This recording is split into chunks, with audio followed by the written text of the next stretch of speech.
नमस्कार विद्यार्थी मित्रांनो, welcome to teacher academy. Also Shri Ganesh junior college Koradi प्रस्तुत आपण बघत होतो एक्साय 11वी सायन्स मधला chapter number 5 straight line. Okay, या स्ट्रेट लाईन मध्ये आपण एक्सरसाइज 5.1 ही पूर्णपणे सॉल्व्ह केलेली आहे. बघा, आपल्याला एक्सरसाइज 5.2 कडे जायचंय, पण आपण जे बेसिक लेक्चर घेतलं होतं स्ट्रेट लाईन वरती, जे बेसिक लेक्चर आहे या लेक्चरमध्ये बरेचशा काही कन्सेप्ट आपण आधीच क्लिअर केलाय. परंतु तरी पण एक्सरसाइज 5.2 घेण्याआधी मी जी काही आहे तुम्हाला सर्वात महत्त्वाचे असणारे जे प्रॉब्लेम आहे किंवा जे लागणारे फॉर्म्युले ते परत एकदा मी घेतो. आता इन्क्लायनेशन अँगल म्हणजे काय? The line made by x axis, the angle made by x axis by the line called as inclination angle. म्हणजे थोडक्यात काय, हा तुमचा एक्स ॲक्सिस असेल, हा तुमचा वाय ॲक्सिस असेल, आणि एखाद्या लाईननं काय केलं की अँगल तयार केला. या लाईन एलनी काहीतरी काय तयार केला, अँगल थीटा तयार केला. या अँगलला पॉझिटिव्ह डायरेक्शन मध्ये म्हणा, आपण याला म्हणतो इन्क्लायनेशन अँगल. ओके, आणि त्यानंतर मग या लाईन एलचा जर आपल्याला स्लोप काढायचा असेल तर दोन फॉर्म्युले आपण बघितले. पहिला फॉर्म्युला आहे m = tan थीटा, हा आहे या लाईनचा स्लोप. ओके, पहिला फॉर्म्युला स्लोपचा, स्लोप. त्यानंतर आहे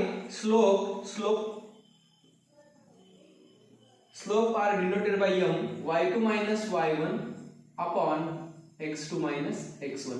हा दुसरा फॉर्म्युला. हे दोन फॉर्म्युले आपण यामध्ये घेतलेले बघा.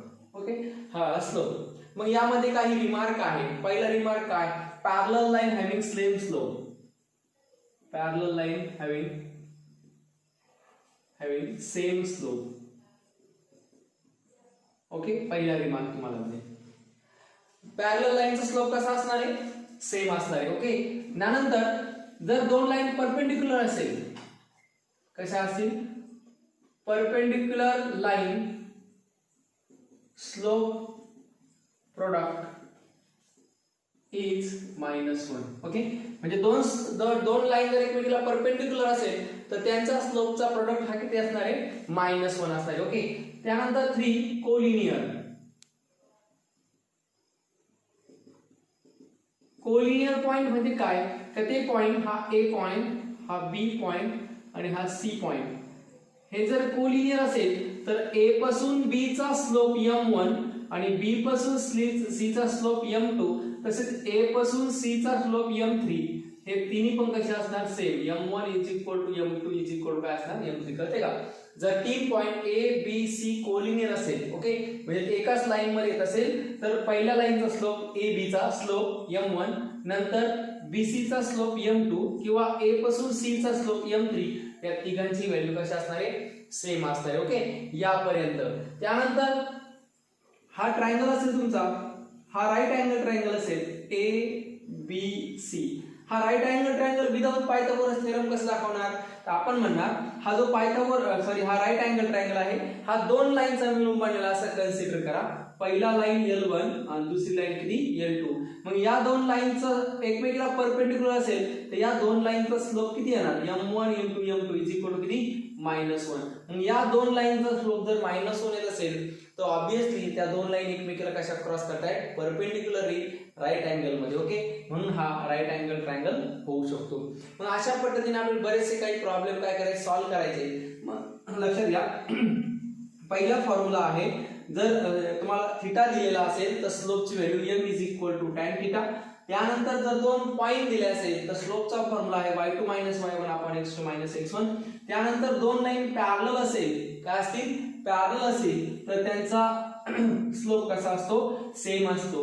दोन लाईन एकमेकाला परपेंडिक्युलर असेल तर त्यांच्या स्लोपचा प्रोडक्ट हा -1 असतो. आणि एक 3 पॉइंट जर कोलिनियर असेल तर A पासून B चा स्लोप, B पासून C चा स्लोप आणि A पासून C चा स्लोप कसा असणार आहे, सेम असणार आहे. कोलिनियर पॉइंट मध्ये त्या प्रत्येकाचे स्लोप कसे असणार आहे, सेम असणार आहे. ओके, हा तुमचा बेसिक, आणि यावरती आपल्याला सॉल्व्ह करायचे एक्सरसाइज 5.2, एक्सरसाइज 5.2, आणि त्यामध्ये आपण घेतोय क्वेश्चन नंबर 1. ओके, त्याआधी परत एकदा वाटलं तर तुम्हाला हे फॉर्म्युला तुम्ही काय करू शकता, राईट करू शकता आपल्या नोटबुक मध्ये. ह्या एक्सरसाइज 5.2 क्वेश्चन नंबर 1. ओके, प्रत्येकाकडे बुक असू द्या की जेणेकरून तुम्हाला व्हिडिओ लेक्चर ऐकताना नेहमी बुक समोर ठेवायचा. ओके, या एक्सरसाइज 5.2 क्वेश्चन नंबर 1.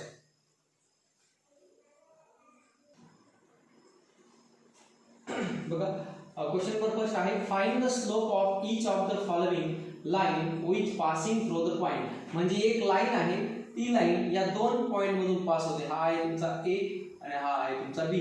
तर या लाईनचा स्लोप किती असणार. ओके, तर या लाईनचा स्लोप आपल्याला दोन पॉइंट दिले. पॉइंट दिल्यानंतर आपण हा फॉर्म्युला वापरू शकतो. मग काय आहे स्लोपचा formula. Slope means m is equal to y2 minus y1 upon x2 minus x1 is equal to पहिल्या पॉइंटला मानायचं x1 y1 means most important. पहिल्या पॉइंटला x1 y1, दुसऱ्या पॉइंटला x2 y2. ओके, आता फक्त फॉर्म्युला व्हॅल्यू पुट करा. 3 minus of -1 upon x2 4 minus x1 means 2. When minus minus come close to that plus, that is 3 plus 1 upon 4 minus 2, that is 3 plus 1 means 4 and 4 minus 2 means 2. 2 2s are 4, hence m is equal to 2. हे तुमचं पहिलं आहे. Okay, नाव right. यामध्ये काय समजून आहे विशेष काय नाही. हा 10 चा फॉर्म्युला आहे आणि परत एकदा आपल्या यामध्ये a b c d असे 4 पॉइंट आहे, आपल्याला तो पॉइंट घ्यायचा. ओके, राईट ऑन दिस.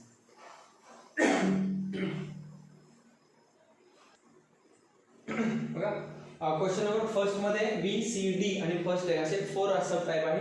यामध्ये मी बी सॉल्व करतो. काय आहे सी पॉइंट आहे तुमचा -2 3 आणि तुमचा डी पॉइंट आहे 5 आणि 7.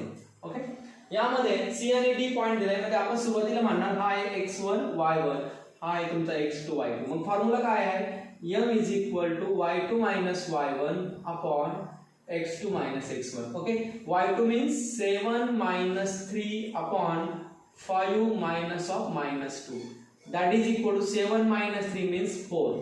7 minus 3 4. 5 minus minus come close together, then plus 5 plus 2 4 by 7. Hence slope m is equal to 4 upon 7. हा तर आन्सर. हे दोन तुम्ही कशाला सॉल्व करू शकता. होमवर्क याचे जे आन्सर आहेत ते बुकच्या पाठीमागे तुम्हाला दिलेले असतील. Okay, now right down this carefully.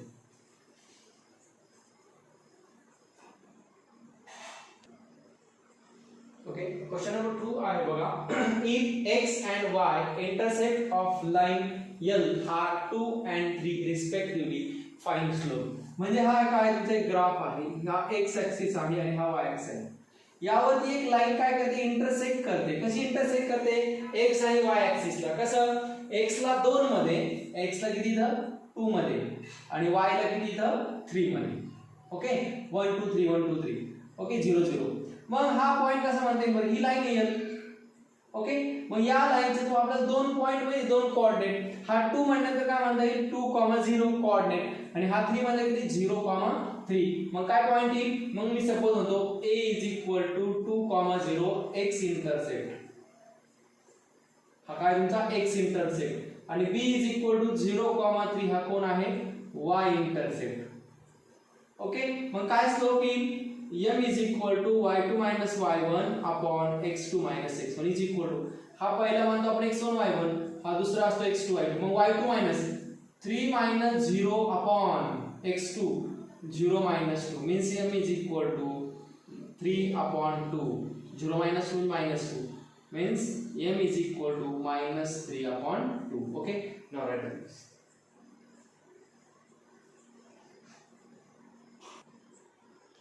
Okay, question number 3 आणि क्वेश्चन नंबर 4 अतिशय पॅरलल आहे.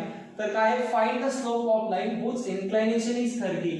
मग आपण घेतलं होतं की इन्क्लाइनेशन जर माहित असेल तर m is equal to tan theta. हा काय त्याचा formula m is equal to tan theta. Point आला तर y2 minus y1 upon x2 minus x1 आणि जर काय आला असेल इन्क्लाइनेशन अँगल असेल तर m is equal to tan theta. मग काय म्हणता येईल m is equal to tan 30. आता tan 30 ची व्हॅल्यू किती सांग कोण समजू शकेल.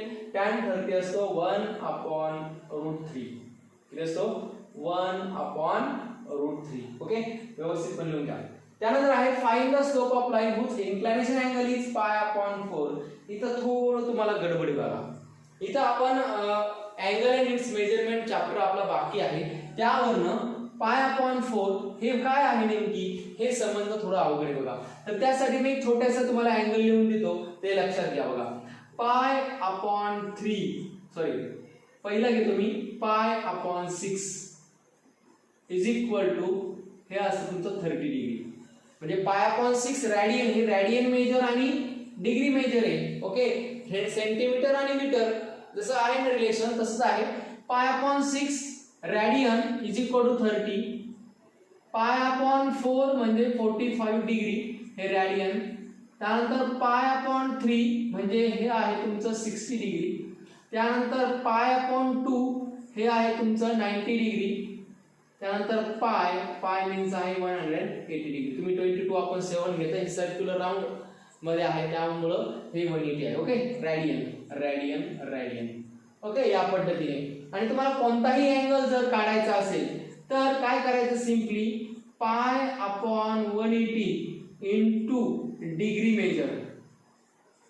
म्हणजे तुमचा काय जो अँगल असेल तो इथे ठेवायचा. थोडक्यात इथला तुम्हाला काय जो कशामध्ये पाहायचा असेल, तुम्हाला रॅडियन मध्ये काढायचा असेल, कशामध्ये, रॅडियन मध्ये, तर डिग्री याच्यात टाकलं तो येणार अँगल. सपोज 120 असेल, किती असेल 120. 120 कसं करणार, हा 0 गेट कॅन्सल. ओके, मग किती 6 3 जा 18, 6 2 जा म्हणजे 2 pi upon 3. 2 pi upon 3 means 2 pi upon 3 radian means 120 degree. म्हणजे ज्याचं काही तुम्हाला रॅडियन मध्ये काढायचं असेल त्याला किती मल्टिप्लाय करायचं, फक्त पाय अपॉन 180. आणि त्याचे रिव्हर्स कसं, 180 अपॉन पाय. ओके, मग इथं आहे बघा, डिग्री टू रॅडियन मध्ये जायचं असेल म्हणजे डिग्रीचं कन्वर्जन रॅडियन करायचं असेल तर या रॅडियनला पाय अपॉन 180 ना मल्टिप्लाय करायचं. काय करायचं, 1 मल्टिप्लाय. आणि त्याचे रिव्हर्स तुम्हाला रॅडियनचं कन्वर्जन डिग्रीत करायचं असेल तर 180 पाय ने रॅडियनला काय करायचं, मल्टिप्लाय. म्हणजे डिग्रीचं गुणाकार पाय अपॉन 180 बरोबर केल्यावर ते रॅडियन मध्ये कन्वर्जन होतो. ओके, थोडक्यात सेंटीमीटरचा मीटर मध्ये, मीटरचा सेंटीमीटर मध्ये, त्या पद्धतीने डिग्रीला पाय अपॉन 180 मल्टिप्लाय केलं तर रॅडियन मध्ये, आणि रॅडियनचं कन्वर्जन 180 पाय मल्टिप्लाय केलं तर डिग्री मध्ये. ओके, मग इथं पाय अपॉन 4 म्हणजे किती बरं, पाय अपॉन 4 म्हणजे 45. ओके, म्हणजे काय म्हणता येईल, m is equal to tan theta. Okay, मग m is equal to tan pi upon 4. आणि tan पाय अपॉन 4 म्हणजे किती, थोडक्यात tan 45 डिग्री. tan 45 म्हणजे किती, 1. म्हणून तुमचा m इज इक्वल टू किती आला, 1. ओके, हे लक्षात घ्या व्यवस्थितपणे. आणि हा बाजूला लिहून ठेवा. पाय अपॉन 6 म्हणजे 30, पाय अपॉन 4 म्हणजे 45, पाय अपॉन 3 म्हणजे 60 डिग्री, पाय बाय 2 म्हणजे 90 डिग्री, पाय म्हणजे 180 डिग्री, आणि रॅडियन टू कन्वर्जन आणि radian degree to radian to degree, हे दोन व्यवस्थितपणे लिहून ठेवा. Okay, now write this. Okay, बघा क्वेश्चन नंबर 7 आहे. Without using Pythagoras theorem, show that A 4 4 3 5 and C -1 are the vertex of right angle. Okay, मग right angle triangle जर असेल या पद्धतीने तो असेल. याचे either now A B C असेल और C B A काही असेल. सपोज इथं असेल A B C किंवा C A B या पद्धतीने. म्हणजे आपल्याला माहित नाही की तो परफेक्ट कोणता आहे, तर त्यासाठी आपल्याला ते वर्टेक्स दिले 3, तर आपण ते 3 वर्टेक्स लिहूया. हा A वर्टेक्स घेतला आपण 4 4, हा B वर्टेक्स आहे 3 5, आणि हा C वर्टेक्स आहे किती -1. ऍक्च्युअली आपल्याला माहित नाही की याच ठिकाणी तो काय असेल 90 डिग्री असेल. ओके, पण हे 3 वर्टेक्स आहे, आपल्याला माहित नाही की ऍक्च्युअली अँगल कोणता आहे.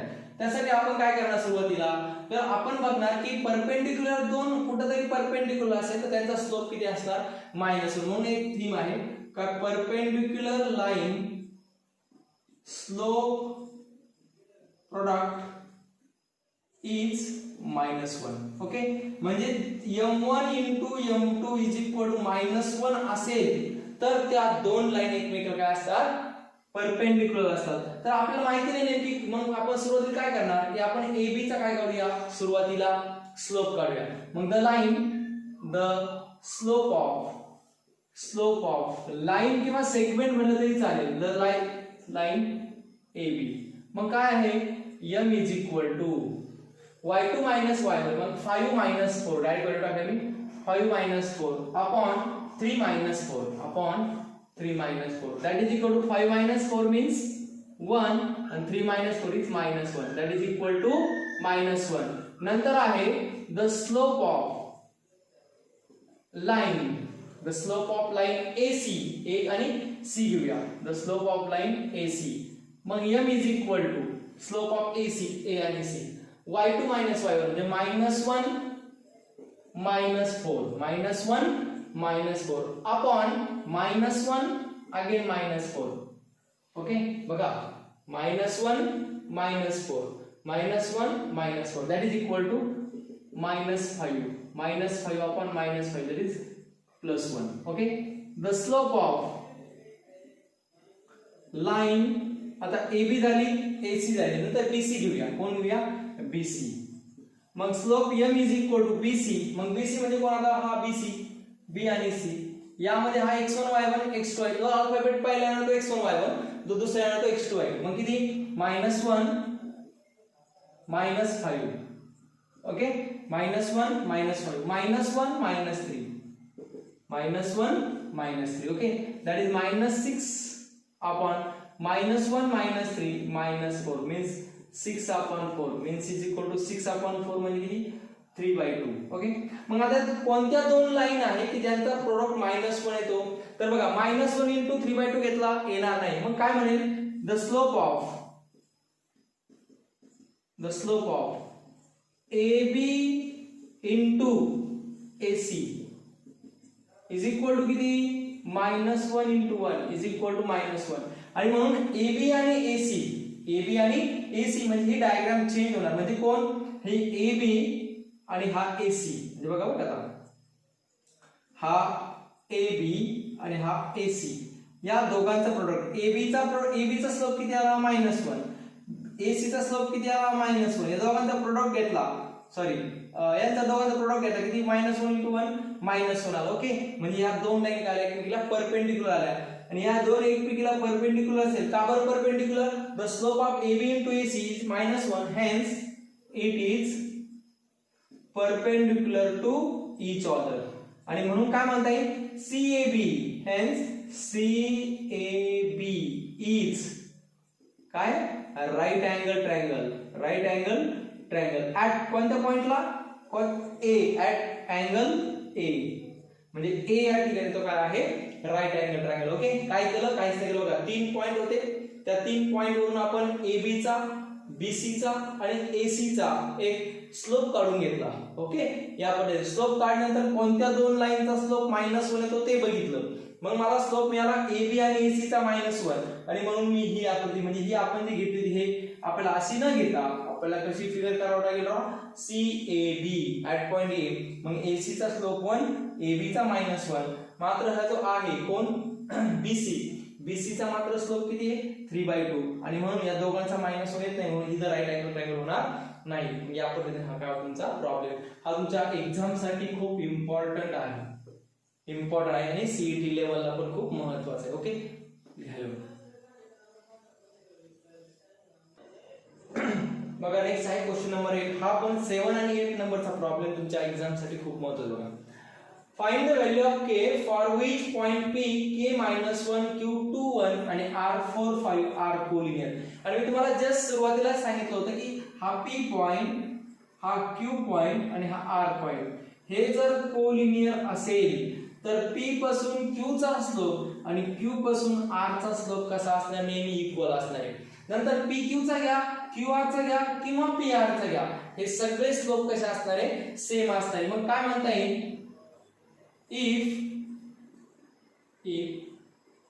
the point PQR is collinear दिलेले आहेत बघा.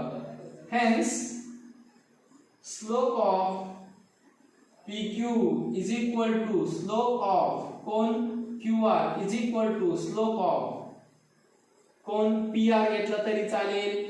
ओके, या पद्धतीने तिघांचे स्लोप कसे असणार आहे? सेम असणार आहे. मग सुरुवातीला आपण स्लोप काढूया PQ चा. ओके, स्लोप ऑफ PQ काय येईल? स्लोप ऑफ PQ बरोबर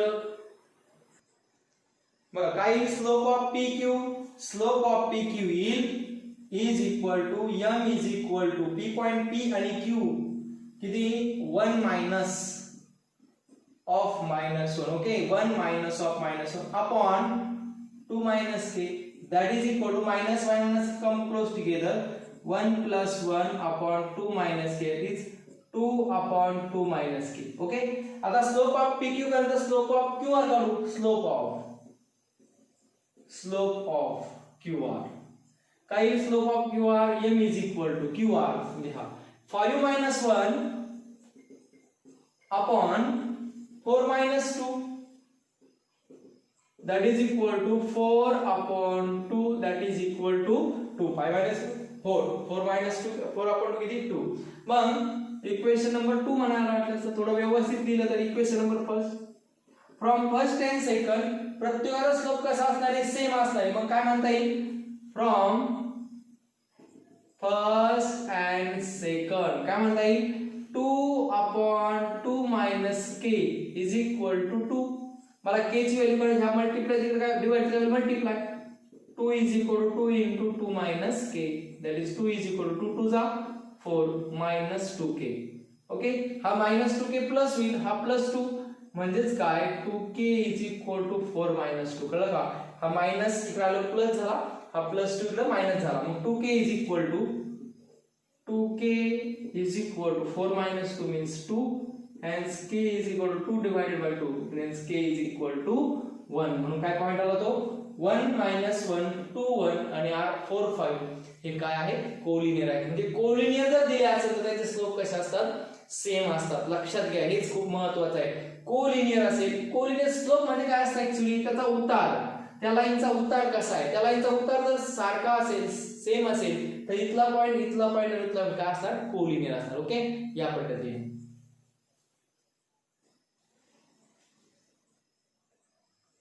मग आपल्याकडे एक नवीन प्रॉब्लेम आहे. प्रॉब्लेम नंबर ऍक्च्युअली असेल तो 9. Okay, 9. Find the acute angle between x axis and the line joining the point 3 minus 1 आणि 4 2. म्हणजे त्यांनी काय दिले की एक लाईन आहे आणि त्या लाईनचे दोन पॉइंट तुम्हाला दिलेत. काय दिले, दोन पॉइंट दिले असेल शक्यतो 3 minus 1. ओके, म्हणजे ती लाईन कुठे बघा असं ऍक्च्युअली आपण ड्रॉच करूया. ओके, हा आहे तुमचा एक्स ऍक्सिस, हा आहे तुमचा वाय ऍक्सिस. मग पहिला पॉइंट किती आहे, 3 आणि -1. ओके, 3 आणि -1 म्हणजे हा 1 2 3, हा 1 हा 2 हा 3 हा -1, 3 आणि किती -1. ओके, तर नेक्स्ट तुमचा जो दुसरा पॉइंट आहे 4 आणि 2, हा किती 4. नेक्स्ट आहे बघा, अजून हा थोडा 1 2 3 4 म्हणजे हा पॉइंट झाला. 3 आणि -1 म्हणजे हा पॉइंट झाला. ओके, 3, -1. नेक्स्ट आहे 4 आणि -2, हा आला 4 आणि हा इथे थोडासा खाली. ओके, 4 आणि -2 म्हणजे काय करते ती लाईन या अँगल मधून जाते अशी, आणि तिने काहीतरी अँगल केला, पॉझिटिव्ह घ्यावा लागेल. काय घ्यावा लागेल, पॉझिटिव्ह. मग काय म्हणून जर हा घेऊया, नाही हा निगेटिव्ह झाला, हा घ्यावा लागेल तुम्हाला थीटा. आणि मग या लाईनचा स्लोप म्हणजेच काय आहे, थीटा. म्हणजे दोन गोष्टी बरं, m is equal to tan theta आणि m is equal to y2 minus y1 upon x2 minus x1. मग या दोन पैकी आपल्याला काय दिलंय, आपण हा इझी काढू शकतो आणि ह्या m बरोबर आपण कंपेअर करू शकतो. ओके, मग काय म्हणता येईल, slope of the line is, slope of line is m is equal to y2 -2 minus of -1. Okay, हा -2 minus फॉर्म्युल्यातला -1 upon x2 minus 4 minus 3. Okay, minus minus come close together, there -2 plus upon 1, that is equal to -2 plus 1 means -1 आणि म्हणून slope आला m is equal to किती -1. m is equal to -1. Okay, मग या पद्धतीने m is equal to -1 आहे. आणि अजून एक आहे m is equal to tan theta. m is equal to tan theta आणि मग m is equal to tan theta, m is equal to -1 आणि म्हणजेच काय -1 is equal to tan theta. Okay, मग tan कधी -1 असतो ते शोधावं लागेल. त्यासाठी सर्वात महत्त्वाचा आपला ट्रिग्नोमेट्रिक जो चॅप्टर आहे तो तुम्हाला ऍक्च्युअली पाहिजे होता, परंतु tan कधी -1 असतो, tan मायनस असतो बघा. बरं, ऍक्च्युअली ट्रिग्नोमेट्रिक फंक्शनचा याआधी तुम्हाला एक व्हिडिओ मी पाठवलेल बघा. आपले जे ऍक्च्युअली आहेत गणित सर त्यांनी तो घेतलेला होता, त्यामध्ये तुम्हाला कळलं असेल की tan ची व्हॅल्यू -1 कधी असते. हा प्रॉब्लेम इथंच राहू द्या, तुमचं याचं आन्सर मी नक्कीच ट्रिग्नोमेट्रिक मध्ये तुम्हाला कळणार आहे, मी सांगणारे तुम्हाला ते कळणार आहे. ओके, पण सुरुवातीला जर +1 आला असता थिटा π/4 आला असता.